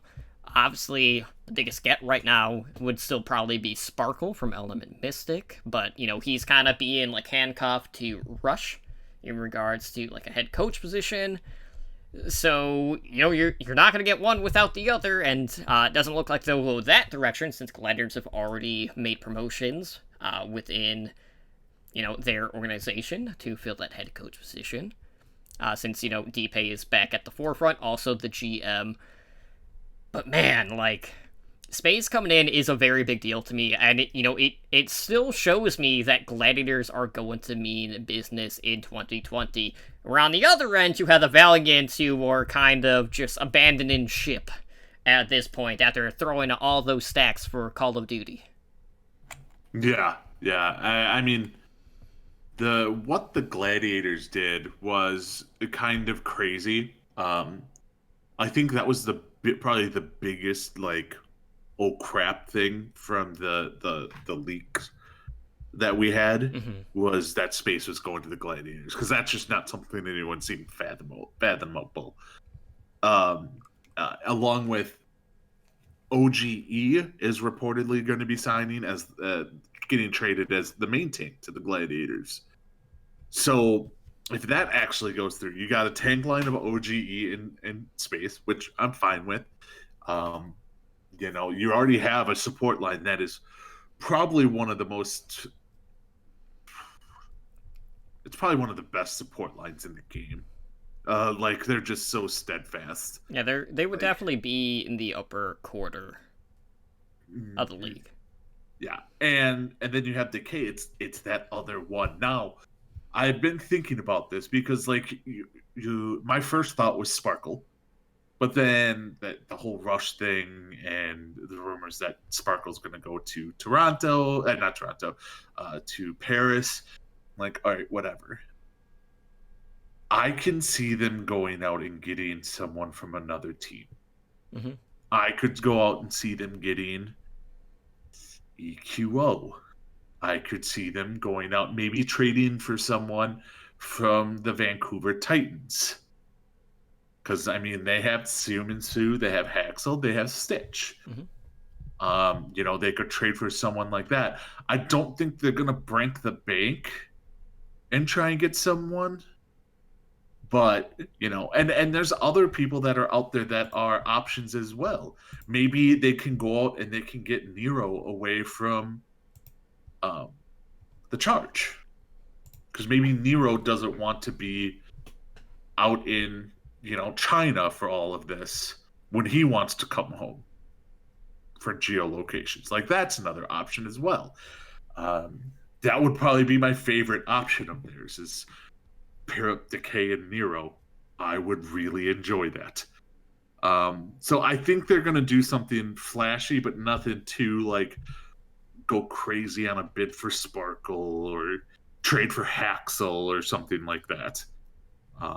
So we'll see, but it's definitely going to be interesting for the Gladiators, where reversely the Valiant are basically just, we need to recoup some of this money we just spent.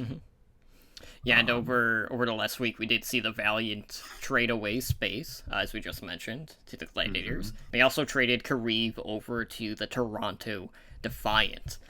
Now, like, if this is a team that's going budget in the next season, like, it's really hard to, like, gauge how well a team like that will do. Obviously, we've seen teams going out and spending like, ludicrous amount of money to not live up to their potential, or kind of just be an afterthought. Like, we've had teams like Toronto who were very aggressive after, things were kind of falling apart. They brought new people in. Then they're kind of, like, restructuring it all together again. And, the Valiant, they basically went 0-8 to start the season. And, as we mentioned, like, they were one game away from making it to the play-ins. And, for me, this has to be about the money. Like, if they didn't have a spot in, the CUD League, they probably would have kept at least half of their roster, I would imagine. But, Space had to have been a high contract. Like, that's not someone that you're only going to be spending, like, 80 grand on or anything like that.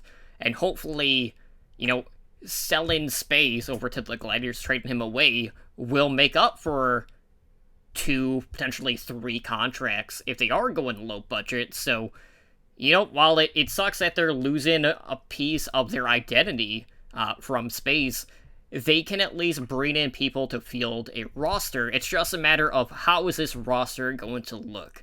But if you're spending a low amount of money on contracts for your players, there are going to be a lot of players available out of contenders who would absolutely jump at this opportunity to play in the Overwatch League, regardless of what money is on hand. And, knowing the excitement that traveling across the globe can also bring to players. Like, Valiant are going to be an enticing destination for players, but how they're going to do remains to be seen. So, who knows? Like, maybe they'll go out and make a play for maybe like a popular streamer or something like that. Maybe they'll go out and get Revival, like straight out of Open Division. Like, how crazy would that be if they go out and get like Fran and Aspen, who, by the way, are guesting on the FitzQ podcast tonight. So if you guys want to watch two very popular top 500 players / streamers, Fitzy here and CarQ, they have a new Overwatch podcast. I recommend you check it out. Go check it out after our podcast. But Valiant, they're not going to be heavy spenders, but, we've also seen teams not spend a ton of money actually have some pretty big feats, like Boston having their perfect stage, things like that. But I don't think Valiant will be at that level. But will they be the basement is really the question. Yeah, and I think they could be smart about it. Like, Trenchfoot brings it up in chat. Like, he brought up Flower going to the Gladiators with a flyer. I could see the Valiant signing Flower as a flyer. Like, sign him to, like, a $40,000-$50,000 a year contract and kind of like a prove-it deal. So you would have, and that could be your DPS lineup right there. KSF, Shax, Flower. Not out of this world, but there's potential there. You already got Custet, your main support. We've talked about there's already a plethora of flex supports out there. They could go out and sign a Hagopet. You know what I mean? Something like that. Some of these castaways for cheap because they want to stay in the Overwatch League. Yeah, the minimum for contracts is not changed. It is still set at 50,000. Yes. So they could 100% go out there and get some of these cast-offs to come play for them.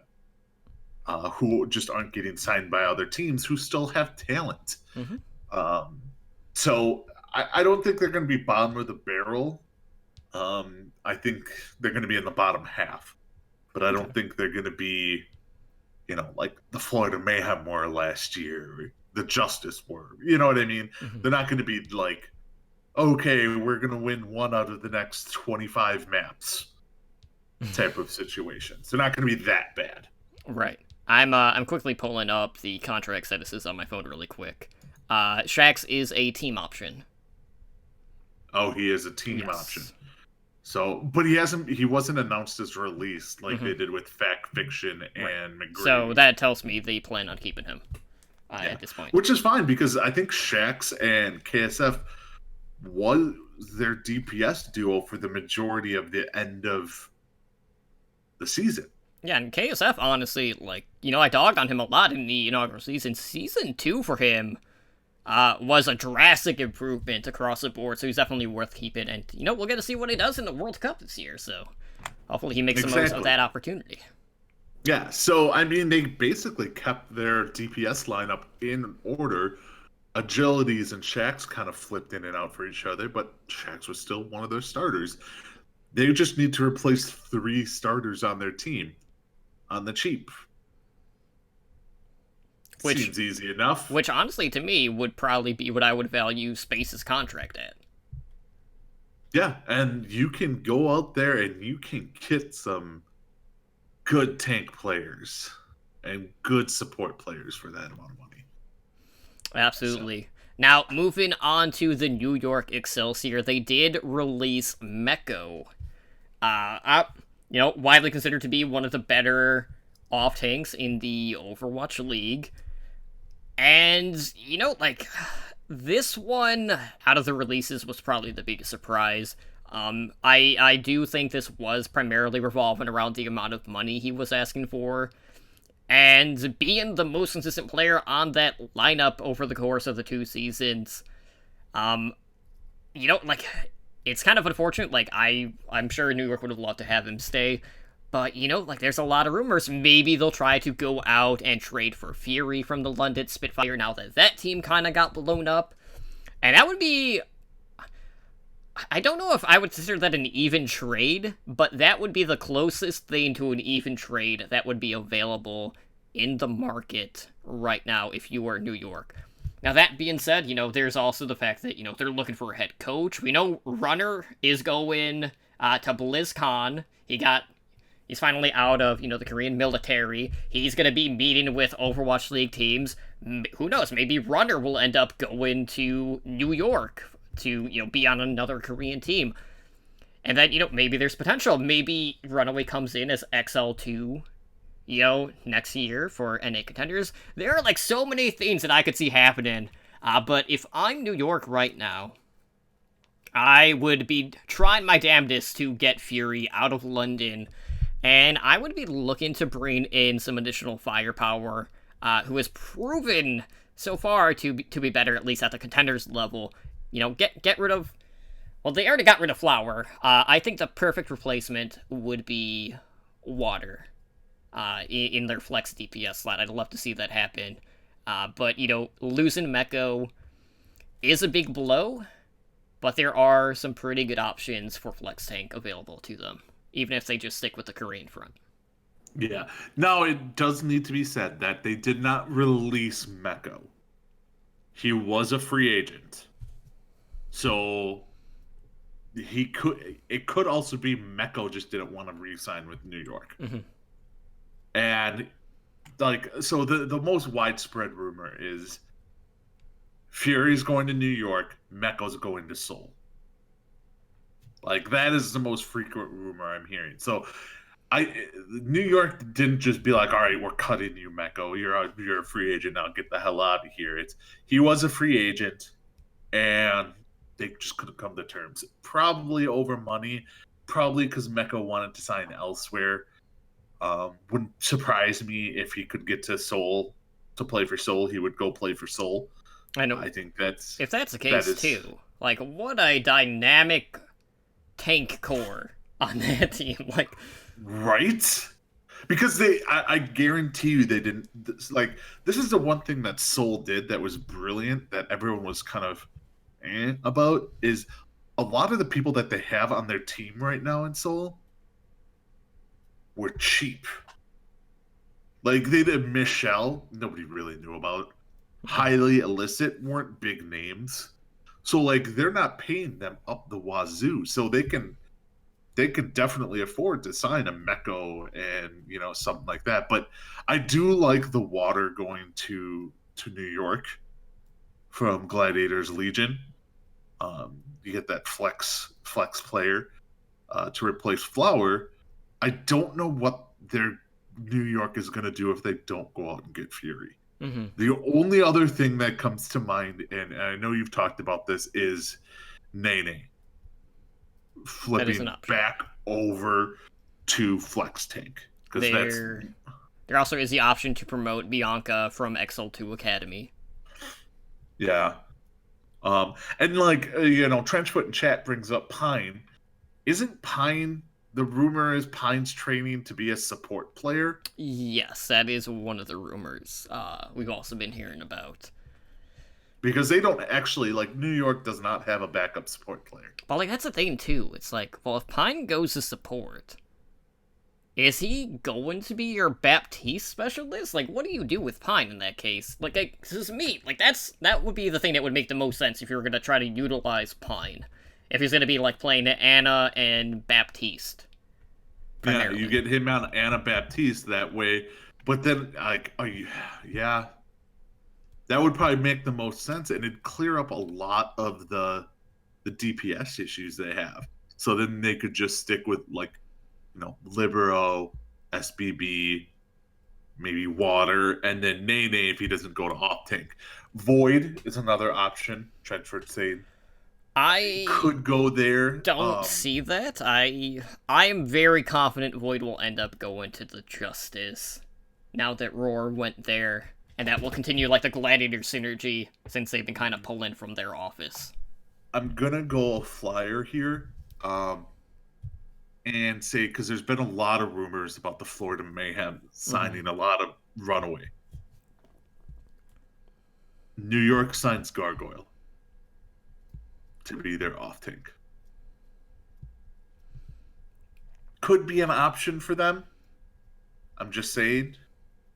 Like, because if they sign all Runaway, what happens to the team that they have? They probably get rid of a large portion of that team.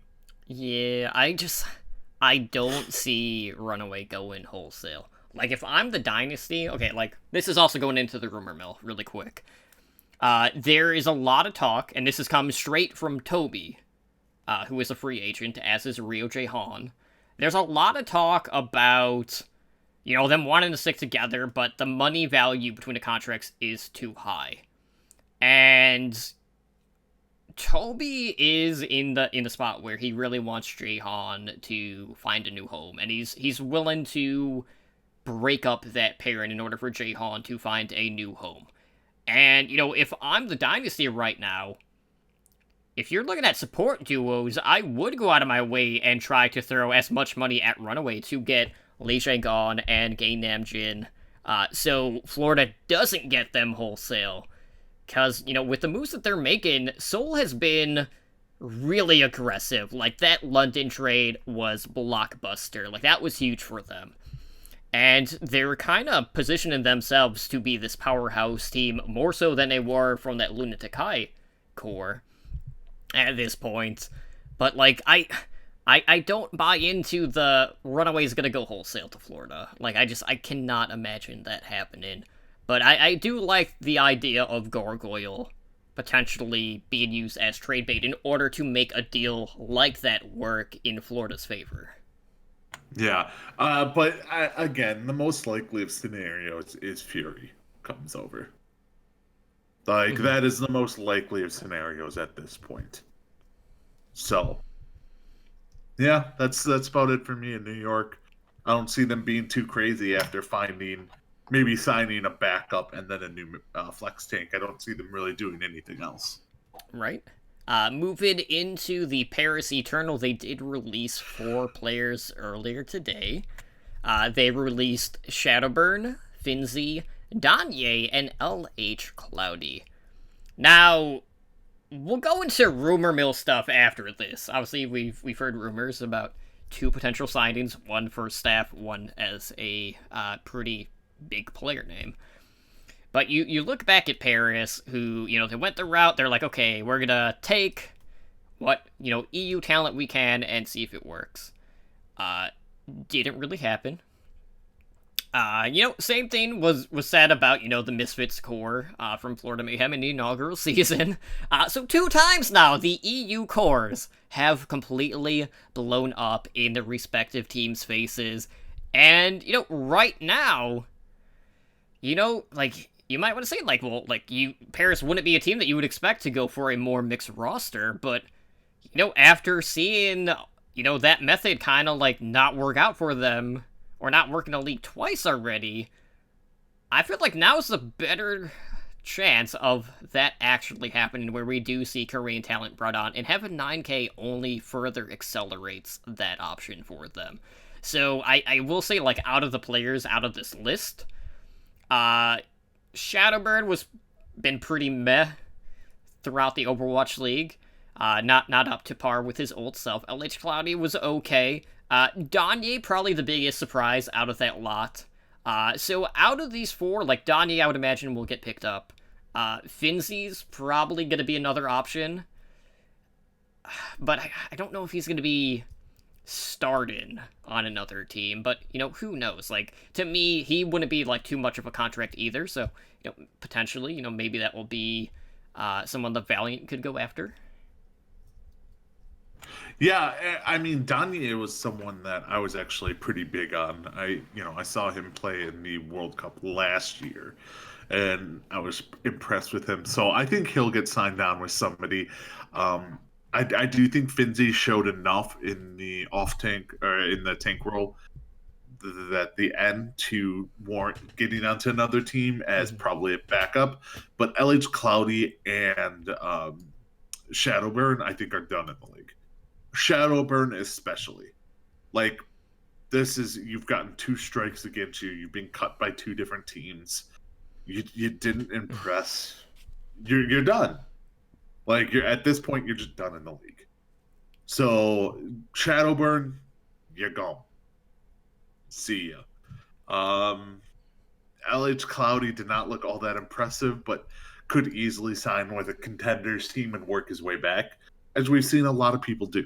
Mm-hmm. So none of this is surprising. I do see the Paris Eternal going mixed roster. I know the rumors are bringing in Russian Sparkle, which awesome. Sparkle is something special, but I also don't see them going all Korean because I still like Paris Eternal's support lineup. I really like Cruz and Gray as support players, with Hip as the backup, and I think Soon is good enough. Same with Nico. I think Soon and Sparkle and Nico could do a good little trifecta DPS, but I still see them signing someone else, and then I have no idea what they're going to do with their tank line. Because Ben Best is I was surprised he didn't release Ben Best. Yeah. He didn't show anything either. Just as a quick side note, Neko's on the Defiant. Not Eternal. Nico? Mm-hmm. Nikoda? Nico is on the Defiant. No, that's Neko. Nico, whatever, Nicogdh. Oh, Nico God, okay. Yeah, that's I call him Nico. So yeah, no, Nico is the other DPS player. So was Soon. So, yeah, I don't see them going all Korean. I just can't. But with bringing in 9K, like, they're definitely gonna bring in some Korean players, and I think they can get a new Korean tank line brought in, and just go with that route, because we've seen these split rosters do well. Like, gone are the days where you need to have an all Korean roster, an all Western roster. We had a split roster win the championship last year. Hopefully gone are the days where you only pursue EU talent. Awkward. But anyways, let's talk about the Fusion. So Philly had a busy day as well. They released Ikuro, Neptuno, Kib, and Elk. And then there was also reported via ESPN that they have re-signed Carpe to a 3-year deal. Now, I don't know about you, Ed, but 3 years? Pretty damn long contract. Longest we have seen in the Overwatch League so far. And, you know, like, when there were a lot of rumors about Carpe potentially going to the London Spitfire. He stays with the Fusion. They're going to continue to build around him. And at the end of the day, my gut reaction to this was, but why though? You look back at how the Fusion did, and yes, like, Fusion were still a playoff caliber team, but they were never really a team that stood out. They were never like a breakout team. They were just kind of there, you know. They did okay, not spectacularly great, but they weren't awful. But when we look at the DPS duo of Carpe and EQO, Carpe was the weaker link out of that duo. And, you know, like, even in days when it was 3-3, both of them were outshadowed by a lot of the other Zarya and Brigitte parents, and then even after the fact, you know, the May Reaper on the Fusion was not all that enticing either, and Carpe, you know, he's lost his luster for me. Like, I don't think he's worth building around, especially throwing like a 3-year deal, which is probably big money, when, you know, there's still enough of a name or status for him to have been traded away for a good amount of money. Yeah, I think they saw what was happening, and they got scared that Carpe was going to leave the team, so they made him an offer he couldn't refuse, just to stay. Now, you said they basically gutted. Like, they were one of the few teams to basically gut their whole team. So, like, you know, they lost Snillo, Neptuno, Kib, EQO, Elk. But they kept Sato for some stupid-ass reason. Mm-hmm. Poco is still signed, so their tank line's still in order, even though it shouldn't be. And then you have Boombox still under team contract, although he probably won't be for long. I would not imagine. Because, like, let's be real, one of the other rumors is that the Fusion signed Funny Astro from Atlanta Academy and Alarm's 18, and there's no way Alarm is not getting called up. Mm-hmm. So, like, I'm assuming at this point, Funny Astro and Alarm are going to be the support line. I'm fine with that. That's a very aggressive backline. It is. It is. I am fine with that support line, and I'm fine with them giving Carpe a 3-year deal. But to me, this screams like the same issues the Houston Outlaws have. Like, not the same positions they need help, but it's like, all right, they got their support line. They have 1 DPS. Now they need to fix both, like, 3 other spots. They don't have a second DPS player or third. They probably need a new flex tank because as much as people love Poco, he's not that good. He's a decent diva. He's an above average diva and not really anything else. And Sato sucks. Like, there's no going around it. Sato is not a starting tank. So they need 2 new tanks. They need another DPS. Probably another 2 DPS to make this team viable. Now, could they do that? Very well, because again, everyone goes back to the Element Mystic runaway, and the reason we're hearing that so much of Element Mystic and all of them like not going as a full team is because it has been said that all of them got individual offers. Mm-hmm.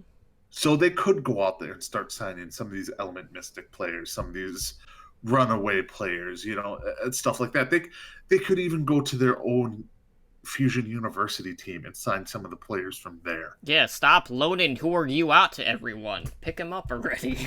Right? He even said today he's looking for team. Mm-hmm. Like, he's 18, I think, at this point. Mm-hmm. I wouldn't mind seeing Who Are You and Carpe together. I don't think anybody would be bothered by that. So they have a lot of work to do, but I think they have a decent framework in Funny Astro, Alarm. That's assuming both of them actually are on the team in Carpe. Right. I think that's a good framework, but they need a lot of work to do. Absolutely. So moving into Seoul, they did release Jexay to free agency. And he was under contract, so they had to have bought it out of his contract. How much that would have been for, we're not sure, obviously, because it's not public.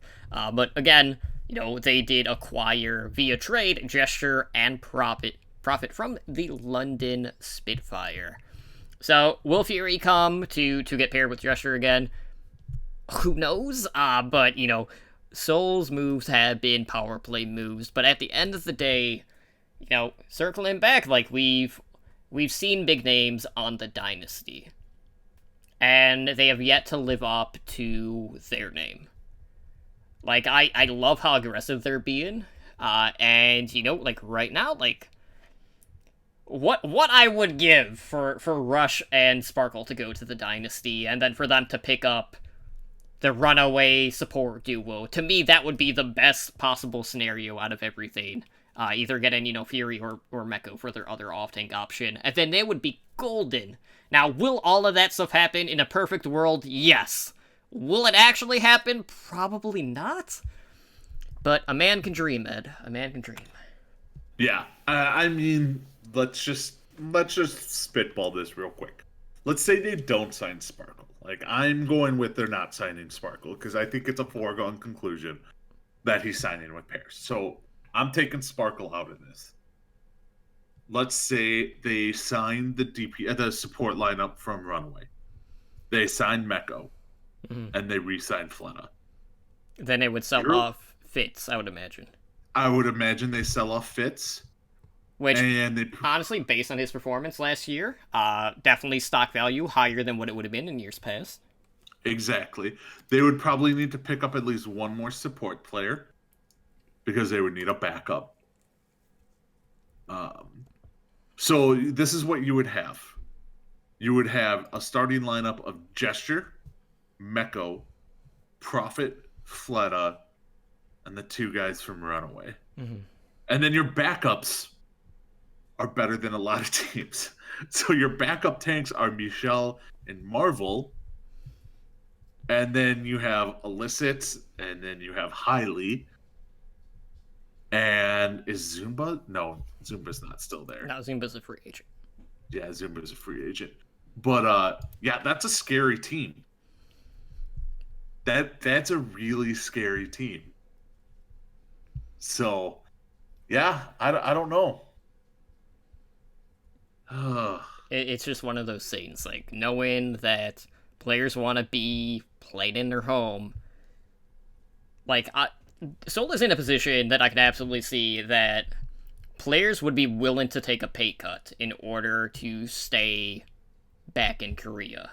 Now, granted, it wouldn't be for, like, a huge amount of time or, like, lengthy stays based on the schedule, but that is such a big bargaining chip to have that no other team in the Overwatch League has, and we know how prominent the Korean talent is in the Overwatch League, even in contenders. So, Dynasty, as long as they have the funds, have that super team potential to just cherry pick from the absolute best places that they can at this point. It's just a matter of, will all of the pieces fit? And who are they going to get to come in as the head coach? Now, Runner keeps getting thrown around a lot, traveling to NA.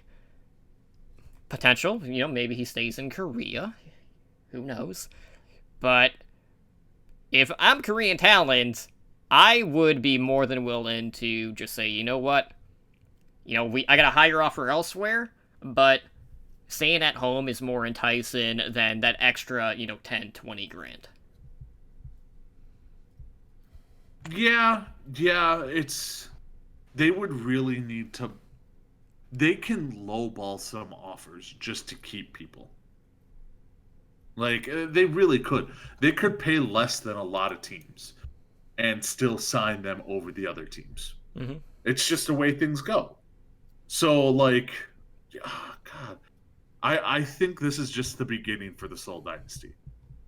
I think we could see some real nutty shit from them. Like, imagine if Seoul pursues Alarm, knowing that Boombox is under contract. Like, that's just ballsy and awesome. Yeah, that would just be like some next level shit.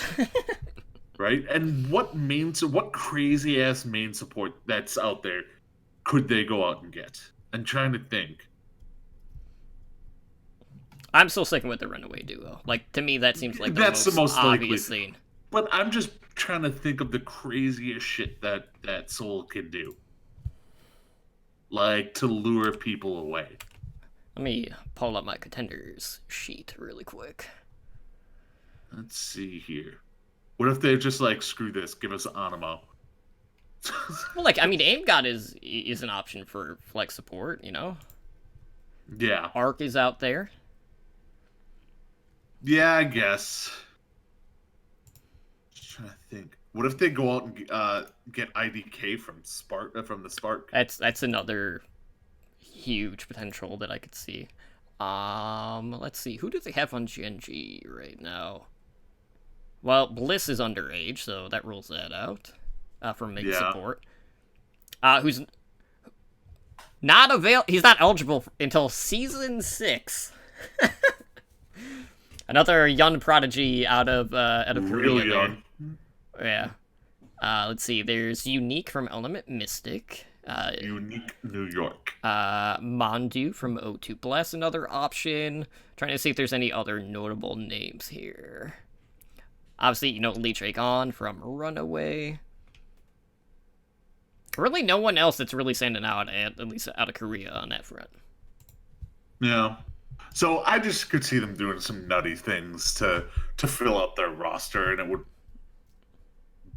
all be fine for them. I really wouldn't worry about it too much. So to wrap up Seoul, the best thing that we can say is they can make power moves still, and they are not done yet. So we'll see. No, they are not. We'll see what else they flesh out, but I'm excited. Hopefully it pans out. Hopefully they live up to their name, because they have not done that as yet. And, still a little upset that they let go of their head coach, but hopefully they can find a good replacement for that role. But moving on to the Shanghai Dragons, they released Yunjin earlier today. Should have stayed on the payload. All I'm gonna say. Yeah, this is a nothing move. Like, whatever.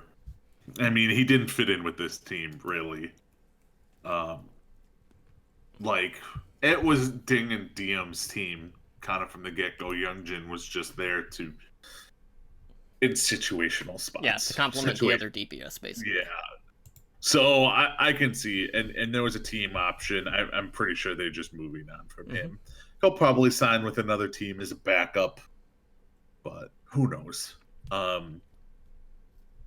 man, there's really nothing else to say about that. Yeah, and then that's all I got to say about that. We do have the Washington Justice, who have signed Tuba earlier today. And I know initially everyone was just like, Who is Tuba?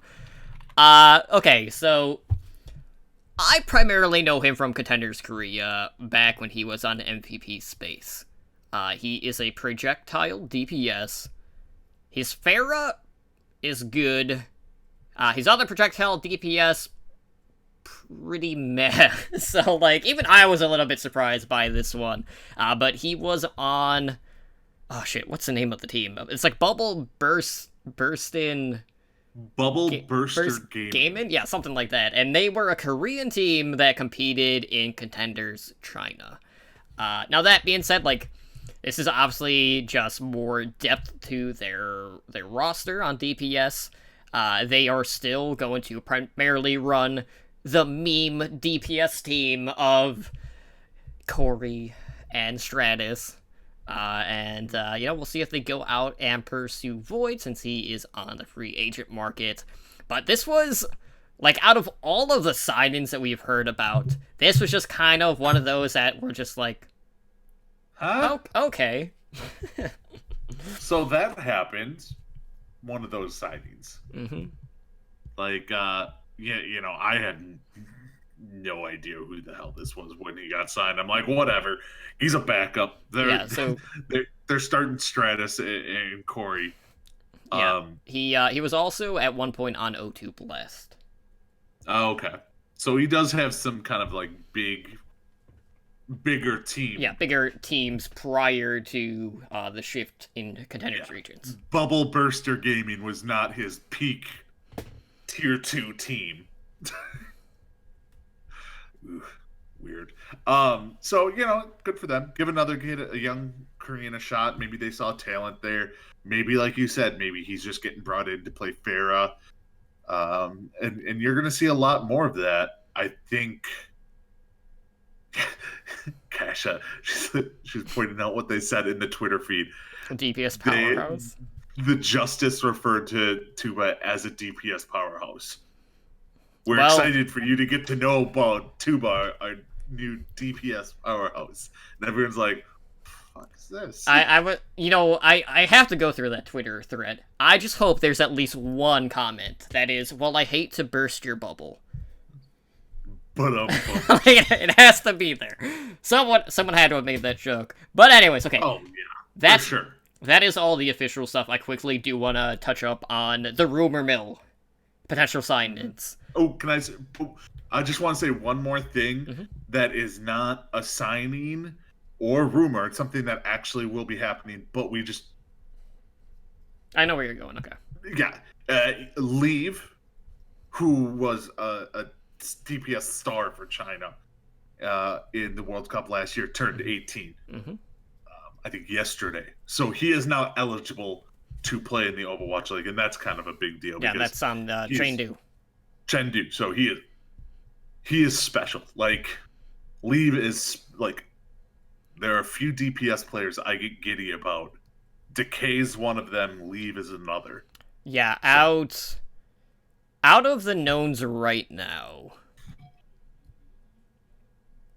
that's, to me, the best potential at Rookie of the Year for next year, to me. Yeah, I'd say Leave or Sparkle. Yeah. Both absolute or Alarm. Monster flex DPS. But we'll wait to see there. But anyways, rumor mill. Let's quickly go through this because I know we're at like 2 hours already. So, current things linked in the rumor mill. Again, these are rumors. Take that for what you will. But here are potential moves: Nevix to Toronto Defiant, Funny Astro to Philadelphia Fusion that you noted earlier, Fury to New York Excelsior, the Dragons. Assuming that they do trade off Gamzu, are looking to sign Fate. And then we have the Element Mystic duo of Sparkle and their head coach Rush, potentially landing in Paris Eternal. Now, Paris, early today, they sent out a tweet with the Eiffel Tower, all the lights sparkling, and then everyone is like, Pog, like, it's happening. Hasn't been officially announced yet, but who knows, but... Out of all of these potential things, Ed, like, which ones are you looking forward to seeing happen the most? Sparkle. I think the Sparkle to Paris, or a Sparkle on any team, I think should be the biggest thing. Just for the simple fact that he's just so good. Outside that, Nevix to the Toronto Defiant was definitely interesting to me because I don't get it. I don't get the hype. He's never performed at that level before, but people say he's like the second coming of freaking Christ out there. It's all the Scrim Bucks. Yeah, so it was rumored that Houston was in on the bidding, but it got too high. It got too high, which I'm like, there's a bidding war for flipping Nevix. That should never be the case. Well, that does beg the question. We still haven't heard the deal finalization for the Outlaws. Do the moves that they have made to you point in a direction that has actually happened and we just don't know yet?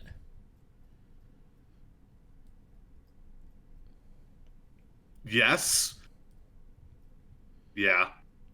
I'm feeling that way too, just because, like, outside of that, like, I don't think they would have already made as many moves as they have up to this point. Yeah, if there wasn't some sort of sale, or if there wasn't some offsetting contract thing. Like, Jake actually is gone, and his contract was beyond all belief, and they were able to sign people because of that. Yeah, I just don't know. But yeah, to me, it says that they actually got sold. All right. Well, I mean, that pretty much covers all of the rumor mill stuff. Yeah, I think so. A lot of changes. Yeah, this was kind of crazy. This was probably the most Overwatch League focused show we've done ever. But this is the most... Outside of, like, the actual initial rosters being announced, this is the most Overwatch League info we've ever gotten. Yeah. To talk about. So, yeah, this was insane. And then Monday, we talk BlizzCon. I'm excited. I can't wait. But with that being said, guys, we are going to close out the show. So, as always, we are looking for feedback. So if you want to hop on iTunes, send us a review, let us know how we're doing. Actually, like, write out a review. That would be preferable, just because that will offer us insight. And we appreciate anyone that does that, and of course, we will read it on the show. Find more Overwatch content on our website with our podcast directory, that being Overwatch Recall. And then Sundays, we got the weekly recall. Listen all of the podcast episodes from the prior week.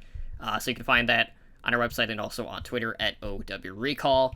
And of course, we have, this podcast network thing that we do, all Overwatch content, all good stuff.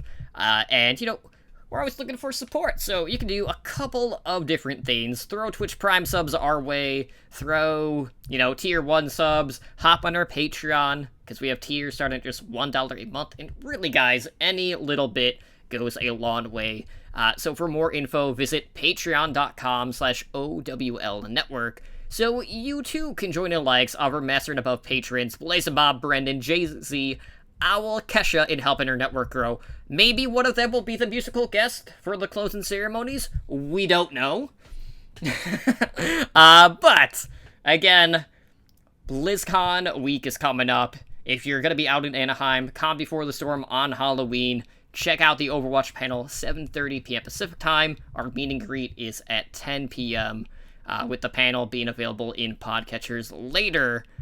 But, it's pretty much it. So, come back Monday for our BlizzCon special. But, Ed, why don't you let them know how they can contact us? All right. So you can reach us through email at hndoverwatch@gmail.com. We are on Twitter, and that's at @hndoverwatch. We do have a website, and that's at owlnshow.com. So go over there, check out for even more Overwatch fun stuff. We are on YouTube, and that's at youtube.com/Overwatch League Network. We are on Discord, where it's been quite busy lately. I can't imagine why. I don't know why, but that's at discord.me/OWLnshow. We are streaming presently live on Twitch, and that's twitch.tv/OWLnshow. So we are Twitch affiliates, so help support the show by subscribing to our channel and earn our network emoticon. Our podcast network does stream pretty regularly, so we do. This is normal. This is not next week, because next week's wonky. We have the Overwatch League Network, which airs Mondays at 7 p.m. Pacific. When the season's in session, we have OWL by the Numbers Tuesdays at 6 p.m. Pacific, and this show's Heroes Never Die is Wednesdays at 5 p.m. Pacific. And then host streams, when available, run on flex schedules, so be sure to follow us to be notified when we go live. As Totem had mentioned, we do have the Patreon over at patreon.com/OWL Network. So help support the show even further. Tiers are starting at $1 a month. You can contact me personally on Twitter and at Edinar Overwatch, or you can meet me in person at Con Before the Storm. And you are more than welcome to buy me a beer. Just saying. I'm going to be guy. And you can come up to me personally for manscaping tips. Manscaping tips from Edinar live at BlizzCon. I should just set up a booth. Oh, wait. We have a booth. Well, it's more of a take. Heroes Never Die / manscaping with it. No? Yeah, do you think Surface would go for that? You can ask him. I'm gonna ask. I'm gonna be like, just tweet. Can I do some manscaping tips? Just tweet at him after the show, since he feels like he has an idea, right? But he really doesn't. Wild card. I'm a fucking wild card. So with that being said, guys, you can also contact me on Twitter at TumblyDrugCTR.